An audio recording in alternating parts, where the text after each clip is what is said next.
12 जून 2025 अहमदाबाद से लंदन जाने वाली Air India flight 171 take off के कुछ ही सेकंड्स के बाद क्रैश कर जाती है। क्रैश में करीब 242 मेंबर्स मारे जाते हैं। यह इंसिडेंट एविएशन हिस्ट्री में one of the most deadliest incidents में से माना जाएगा। बट जब मैं एविएशन इंडस्ट्री में हुए इंसिडेंट्स के बारे में देख रहा था तो एक इंसिडेंट सामने आता है जिस पर मैं खुद भी शॉक हो गया। एक 20 साल का पायलट शाम के वक्त अपने छोटे से प्लेन में आसमान की तरफ उड़ा। टेक ऑफ की कुछ ही समय बाद उसने रेडियो पर कहा, एक अजीब चीज़ मेरे ऊपर मंडरा रही है और ये कोई एयरक्राफ्ट नहीं है। और उसके कुछ सेकंड्स बाद सिर्फ एक अजीब सी मेटालिक आवाज़ सुनाई दी, फिर हमेशा के लिए खामोशी। आज हम बात करेंगे एक ऐसी प्लेन की जो हवा में तो गई पर कभी वापस नहीं आई। ये है पायलट फ्रेडरिक वैलेंटिज की डिसअपीयरेंस की कहानी, एक ऐसी मिस्ट्री जिसमें यूएफओ का नाम लिया गया और जिसका राज आज तक सुलझा नहीं। वीकली फैक्ट्स रिलीज की एक और वीडियो में आपका स्वागत है। ये इंसिडेंट है ऑस्ट्रेलिया का एक छोटे शहर मेलबोर्न की। फ्रेडरिक सिर्फ 20 साल का था लेकिन उन्हें फ्लाई करने का बड़ा शौक था। उनके पास लगभग 150 घंटे की फ्लाइंग एक्सपीरियंस भी थी। उसने कई बार कमर्शियल पायलट का टेस्ट भी दिया पर पास नहीं हो पाया। लोग कहते थे कि वो थोड़ा ज़िद्दी था, कुछ रूल्स तोड़ता भी था, लेकिन उसका जुनून था आसमान में उड़ना। लेकिन एक और चीज़ थी जो उसमें अलग थी, उसे यूएफओज और एलियंस में काफ़ी इंटरेस्ट था। वो अक्सर अपने दोस्त और गर्लफ्रेंड को कहता था कि उसे लगता है एलियंस सच में होते हैं। 21 अक्टूबर 1978 शाम के 6:19 पर फ्रेडरिक सेस्ना 182L प्लेन लेके उड़ता है मुराबिन एयरपोर्ट से मेलबर्न के पास। उसका प्लान था किंग आइलैंड जाना, एक छोटी सी जगह बैस स्ट्रेट के बीच। वो एक सोलो फ्लाइट थी और वेदर बिल्कुल क्लियर था। लेकिन एक अजीब बात थी, उसने किंग आइलैंड के एयरपोर्ट अथॉरिटीज़ को रनवे लाइट ऑन करने को नहीं कहा था। क्या उसे लगता था कि वो कभी वहाँ तक पहुँच ही नहीं पाएगा?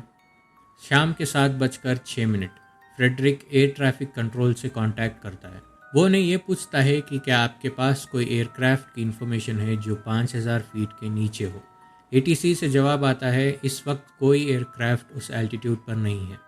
फ्रेडरिक रिप्लाई में कहता है, मेरे आसपास एक अजीब सा ऑब्जेक्ट घूम रहा है जो लगभग 1000 फीट ऊपर है। टावर थोड़ा कंफ्यूज होता है। वो फिर पूछता है, हमें और क्लियर से बताओ। फ्रेडरिक रिटर्न में कहता है कि ये एक लॉन्ग शेप ऑब्जेक्ट है, मेटालिक, चमक रहा है और इसमें एक ग्रीन लाइट भी है। इस टाइम पर फ्रेडरिक को भी डर लगने लगता है। फ्रेडरिक की आवाज़ में घबराहट देखी जा सकती थी। उसने बताया कि उसका इंजन गड़बड़ कर रहा है और फिर कुछ सेकंड्स के बाद कहता है, वो ऑब्जेक्ट फिर से मेरे ऊपर आ गया है, वो हॉवर कर रहा है और ये एयरक्राफ्ट नहीं है। और फिर 17 सेकंड्स तक सिर्फ एक अजीब सी मेटालिक आवाज़ आती है जैसे कि कुछ घिस रहा हो। उसके बाद रेडियो बिल्कुल साइलेंट हो गया। फ्रेडरिक की तरफ से कोई जवाब नहीं आ रहा था। फ्रेडरिक, उसका प्लेन दोनों हवा में गायब हो गए। इस इंसिडेंट के बाद ऑस्ट्रेलियन कोस्ट गार्ड, नेवी और सर्च एयरक्राफ्ट ने तुरंत ऑपरेशन शुरू किया। पूरे बैस स्ट्रेट के एरिया सर्च किया गया। दिनों तक समंदर के ऊपर नीचे हर जगह देखा गया, लेकिन कोई एयरक्राफ्ट क्रैश होने का साइन नहीं मिला, कोई बॉडी नहीं मिली और कोई सिग्नल नहीं मिला। इस इंसिडेंट के करीब 5 साल बाद एक छोटी सी चीज़ मिली, एक एयरक्राफ्ट कॉल फ्लैप जो फ्लिंडर्स आइलैंड के पास मिला। सबको ये लगने लगा कि वो इस प्लेन का होगा, लेकिन ऑफिशियल कंफर्मेशन कभी नहीं मिली। इस इंसिडेंट ने कई क्वेश्चंस रेस किए कि आखिर एक एयरक्राफ्ट अचानक से आसमान में कैसे गायब हो गया। इस इंसिडेंट को लेकर कई थियरीज भी बनी। फर्स्ट थियरी में कुछ एविएशन एक्सपर्ट्स कहते हैं शाम के वक्त पानी के ऊपर उड़ने से ऑप्टिकल इल्यूजन होता है। फ्रेडरिक शायद उल्टा उड़ रहा था या समंदर का रिफ्लेक्शन को ही उसने रियल हॉरिजॉन समझ रहा था। इसके वजह से वो कंफ्यूज हो गया और प्लेन क्रैश हो गई। लेकिन ये थियरी का भी कोई प्रूफ नहीं है क्योंकि आज तक ना तो प्लेन मिला ना ही फ्रेडरिक की बॉडी मिली। कुछ लोग मानते हैं फ्रेडरिक ने जानबूझकर वैनिश होने का प्लान बनाया। वो किसी दूसरी जगह लैंड हुआ और गायब हो गया, लेकिन इसका भी कोई सबूत नहीं मिला। एक और थियरी है जो सबसे पॉपुलर है। फ्रेडरिक ने उस रात जो ऑब्जेक्ट डिस्क्राइब किया वो किसी भी नॉन एयरक्राफ्ट से मैच नहीं करता था। उस रात कई लोगों ने भी ग्रीन लाइट वाले फ्लाइंग ऑब्जेक्ट्स देखे थे उस एरिया में। एक फोटोग्राफर रॉय मैनीफोल्ड ने एक फ़ोटो भी लिया जिसमें एक स्ट्रेंज ऑब्जेक्ट फ्रेडरिक के प्लेन के ऊपर उड़ रहा था। फ्रेडरिक के पिता ने बाद में कहा, मेरा बेटा किसी और दुनिया में हो सकता है, शायद वो वापस आ जाए एक दिन।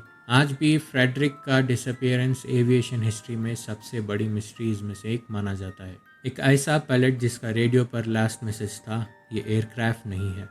और फिर कंप्लीट साइलेंस। क्या उसने किसी अननोन टेक्नोलॉजी का सामना किया?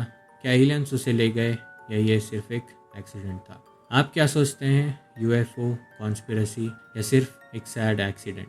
कमेंट्स में अपनी थियरी लिखना ना भूलें। तो बस इतना ही था इस वीडियो में। अगर आपको ये वीडियो अच्छा लगा तो लाइक, शेयर और सब्सक्राइब ज़रूर करना। ऐसे ही इंटरेस्टिंग टॉपिक्स आने वाले हैं। मैं मिलता हूँ आपसे नेक्स्ट वीडियो में। तब तक के लिए बाय बाय।